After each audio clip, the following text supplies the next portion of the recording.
Olá, aqui Viviane Carvalho, do Arquiteta de Valor. Seja muito bem-vindo, engenheiros e arquitetos.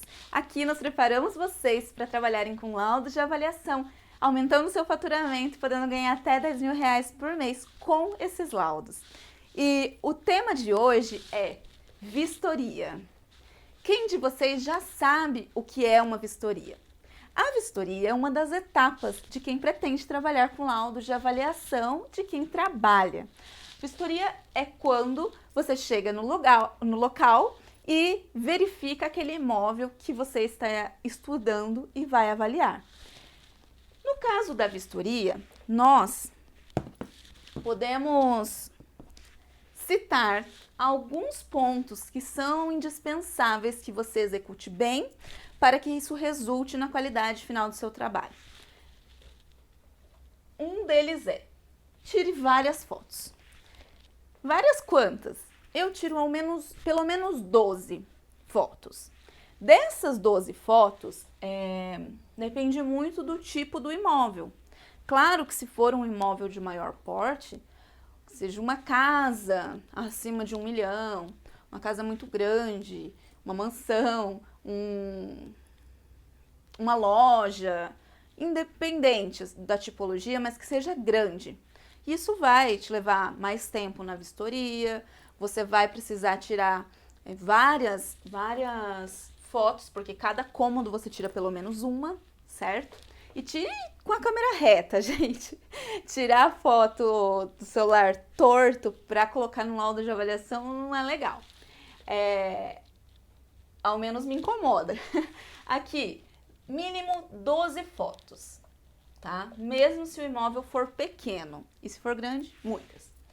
E dessas 12 fotos, o que eu recomendo e o que você vai precisar, e isso aqui vale também, engenheiros e arquitetos, para vocês que estejam querendo fazer o primeiro laudo de avaliação de vocês, que é o laudo que vai abrir as portas para o mercado. Então, se ninguém nunca te disse isso, eu recomendo. É uma dica simples, mas muito importante, que vocês tirem fotos do logradouro. Vocês também costumam chamar a rua de logradouro? Nós, avaliadores, chamamos. Então, rua, logradouro.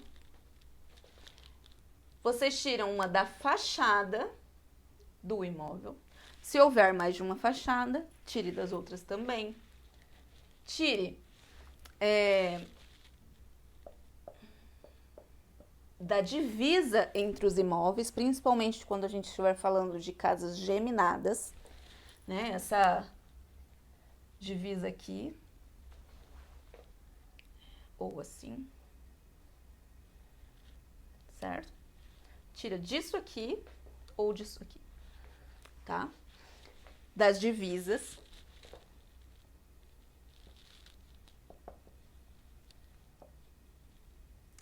Tire das áreas molhadas, essas você não pode esquecer. Tire uma foto da cozinha, considerando aqui residencial, né? Banheiro, área de serviço.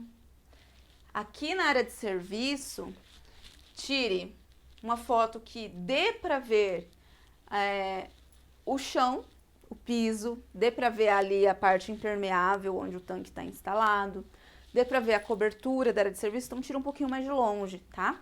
E essas de cozinha, banheiro, foquem em tirar uma foto que pegue os revestimentos, que pegue a pia, né, o lavatório, esse tipo de coisa. Porque isso vai ajudar vocês depois a analisarem qual é o padrão dessa construção.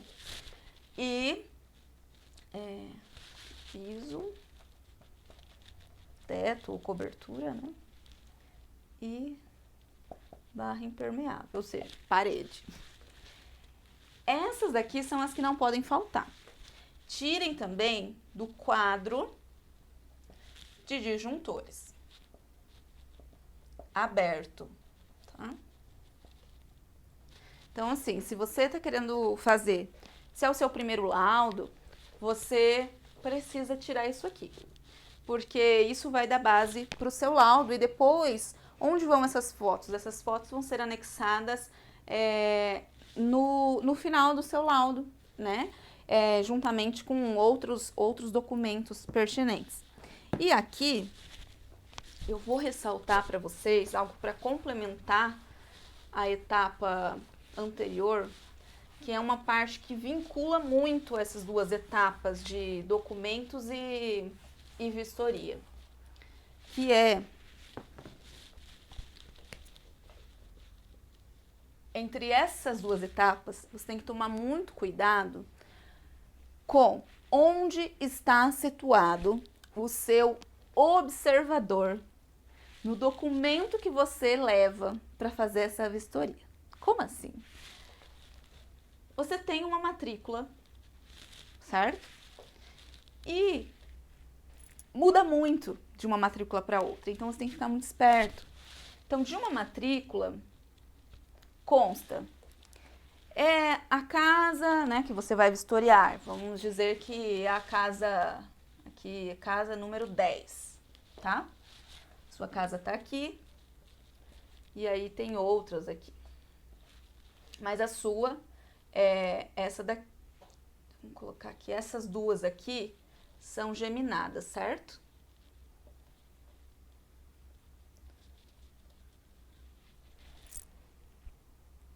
Aqui tá número 10, aqui tá número 15, aqui 20, tá? Se o seu documento diz, você não pode, o meu documento diz que é número 10, mesmo que esteja averbada nessa numeração na sua matrícula, quando você chegar na vistoria, você não vai confiar. Número 10, claro, é essa casa. Não, às vezes colaram o número na casa errada. Às vezes inverteram na hora de colar, você não sabe nem quem colou, né? Então, engenheiros e arquitetos, tomem cuidado em não ir cegamente vistoriar a casa pelo número predial, mesmo, principalmente se for o seu primeiro imóvel, que tem tem que tomar muito cuidado. Então, aqui, quando você chega lá, você olha a numeração, pensa, deve ser essa, mas ainda não é.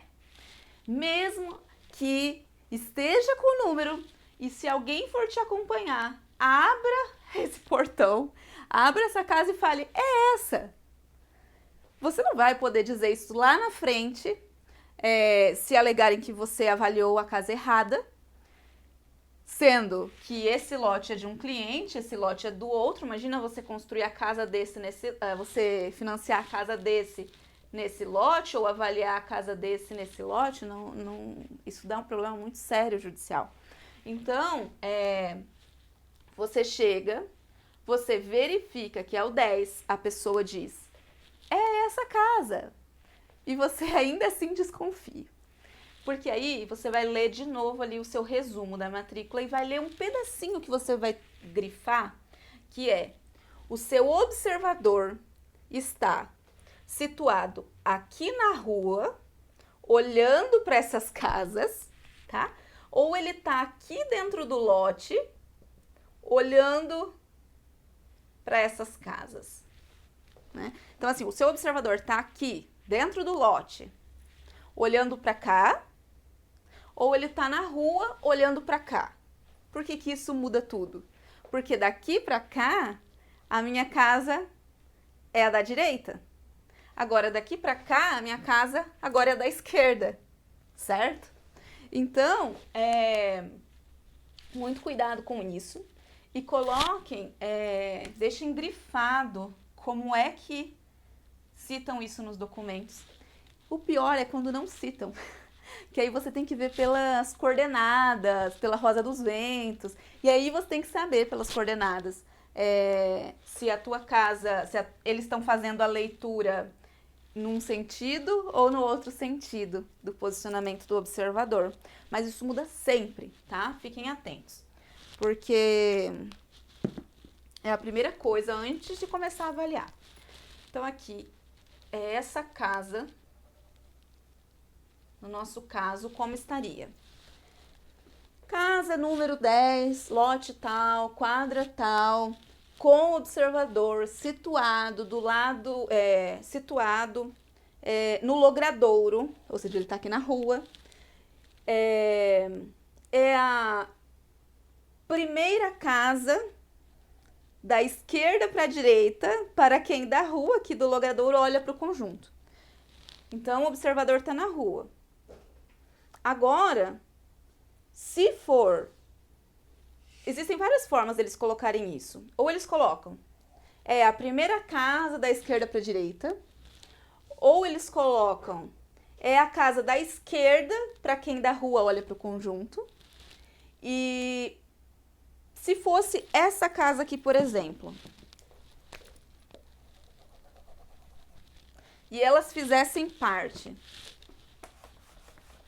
de um mesmo condomínio, ou até de uma mesma construtora que está ali executando, mas vamos supor que é o mesmo condomínio.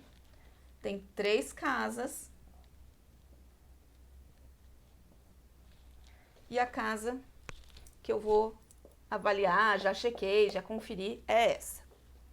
Então, as possibilidades, ou vai estar com as coordenadas para você verificar, que aí cada caso é um caso, ou os mais comuns a terceira casa da esquerda para a direita de quem da rua olha para o conjunto, certo?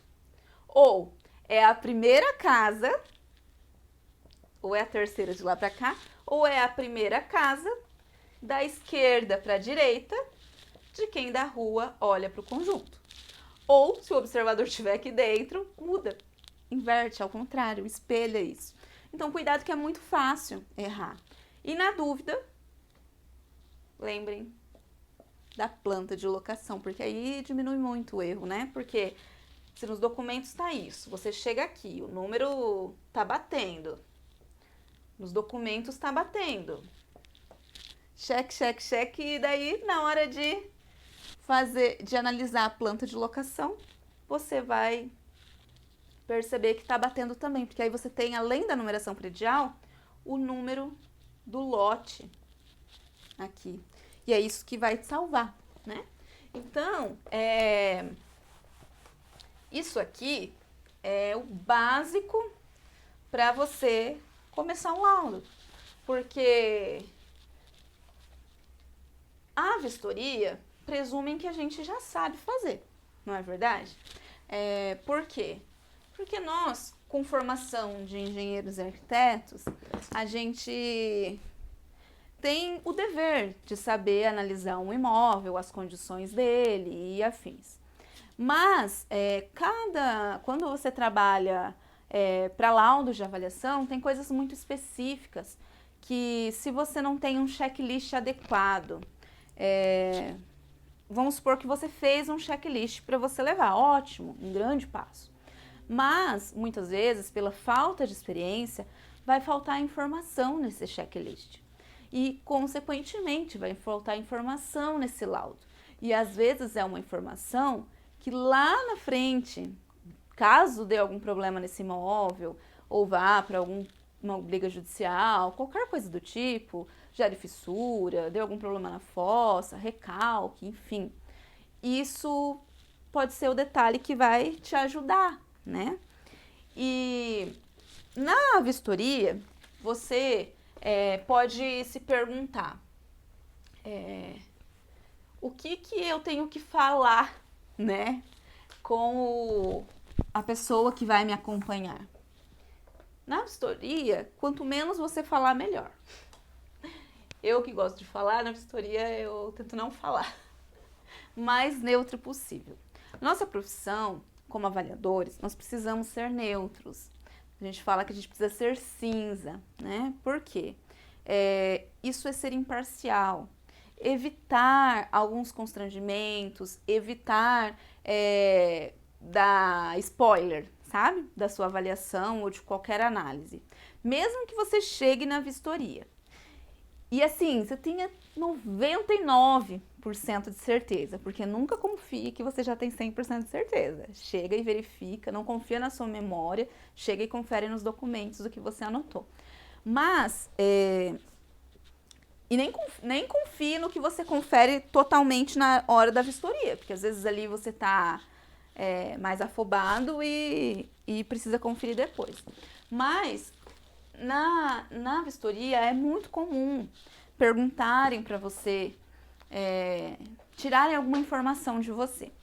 No caso de bancos, geralmente quem acompanha a vistoria para laudos, exceto no caso de alienação para retomada de imóvel, para os outros casos, geralmente é o construtor, ou é o comprador, ou é o vendedor, ou é alguém da imobiliária. Geralmente alguém assim, ou algum auxiliar de alguma dessas áreas.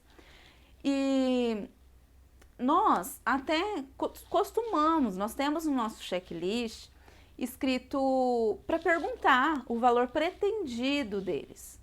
Mas para que isso?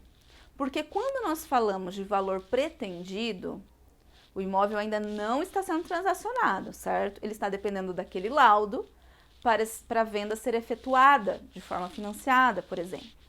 Quando você fala qual o valor pretendido, nós estamos falando de um valor de oferta, tá? Então, o valor pretendido é qual o valor que está sendo ofertado. Geralmente, o valor de oferta depende de quem está acompanhando a vistoria. Se quem está acompanhando a vistoria é o vendedor, quase todos os casos, eles vão falar, é um valor tal, que é um valor, assim, às vezes um pouco maior do que aquele pelo qual ele realmente vai ser vendido. E, consequentemente, avaliado. Porque a avaliação que é feita, um laudo de avaliação, não é para chegar num valor de oferta, valor pelo qual a pessoa está querendo vender o imóvel. É para chegar num valor real de venda. E quando o pessoal está ofertando, geralmente eles colocam um chorinho ali para depois, na hora de vender, dar um desconto ou algo do tipo, para fazer a negociação. Então, a gente já sabe disso. E a gente perguntando isso, fica mais fácil da gente ter uma noção daquele mercado, de ir refinando ao longo do tempo o nosso banco de dados e conhecendo qual que é a diferença entre valor de venda, valor de oferta para aquele local, certo? Porque isso oscila, não é uma regra geral. E aí, o valor que a gente vai chegar vai ser o valor de venda, tá? O valor real de mercado, é assim que a gente chama. E aqui, você pergunta, ele pode te dizer, 200 mil. Você só anota. A próxima fala dele provavelmente vai ser, você acha que consegue chegar? E aí, nesse momento, você só fala, olha, eu preciso verificar no escritório. Se você precisar falar 3, 5 vezes, olha, eu preciso verificar no escritório. Olha, eu preciso verificar no escritório. Fala, porque você não pode dar margem para questionamentos maiores, né? E se no local da vistoria você é engenheiro ou arquiteto que ainda não tem experiência e esteja querendo trabalhar com isso, saibam, no começo dá uma vontade de falar quando a gente vê alguma coisa errada, né? Mas não fala. Se você chegou lá, uma coisa que todos nós sabemos que é errado, recuo menor do que o estabelecido, né? Ninguém aprova projeto, ninguém mais ou menos, né? Tem algumas prefeituras que aprovam. Mas, a princípio, no geral, existem as normas das prefeituras estabelecendo de quanto é o recuo lateral, recuo frontal, recuo do fundo, né? Tanto para projeto quanto para obra e tal. E não é diferente, para avaliação também, a gente vai atender essas mesmas normas. E ali, se você chegou, vamos considerar aqui o basicão, que era 1,5 aqui no fundo, 1,5, 5 aqui. Algumas cidades são 3, algumas 8, enfim, mas vamos considerar 5, que acho que é a maioria. E aí você chegou lá, isso considerando que haja aberturas, né? Caso seja parede cega, não tem problema, pode ser até menos. Você chegou lá e viu que isso aqui não tem 1,5, e lembra que é 1,5, assim, essa parede está um pouco grossa, né? Mas só para dar para enxergar. 1,5 não precisa ser aqui, tá? 1,5 precisa ser da divisa, né? Então, 1,5 daqui, certo?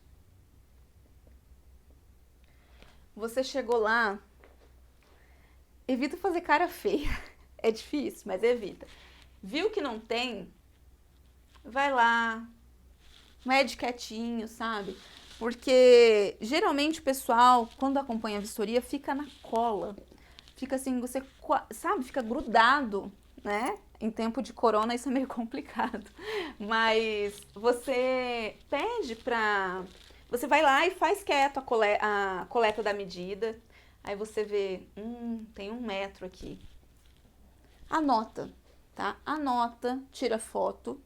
Sempre que você, no ato da vistoria, verificar algum dano, alguma irregularidade, seja em relação a recuos, a parede, se tem parede dupla ou não, se em relação à fossa, eu tô falando aqui de tópicos que apresentam irregularidade em qualquer situação, que são tópicos né, que envolvem Código Civil e tal. Então, esses aqui que a gente já tem obrigação de saber, e se não sabe, a gente tem a obrigação de sempre relembrar, né, de aprender, sempre é tempo. Nesses casos, você anota e sempre tire foto, tá? Viu algo estranho, algo que você ainda não tem certeza, mas vai verificar no escritório realmente? Tira foto e guarda, anota, porque você grifa em vermelho se for necessário, porque são coisas que você não pode esquecer na hora de avaliar. Vamos supor que aqui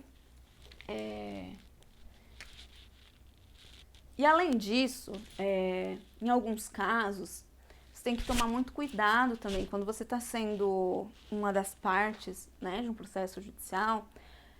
Tem que tomar muito cuidado com quem vem tirar informação de você, porque aquilo tudo é muito sigiloso, você não pode abrir o jogo e correr o risco de perder, né, a sua argumentação. Então, mais imparcial sempre. Aqui,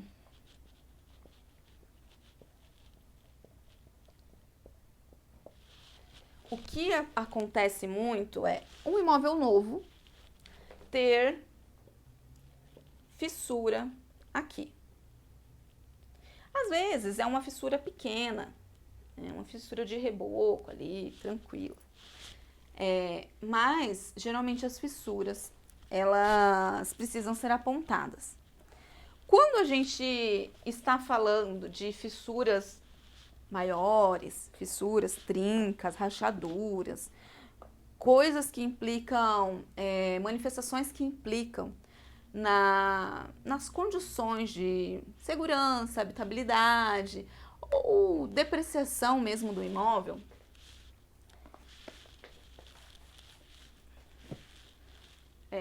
nesses casos você precisa,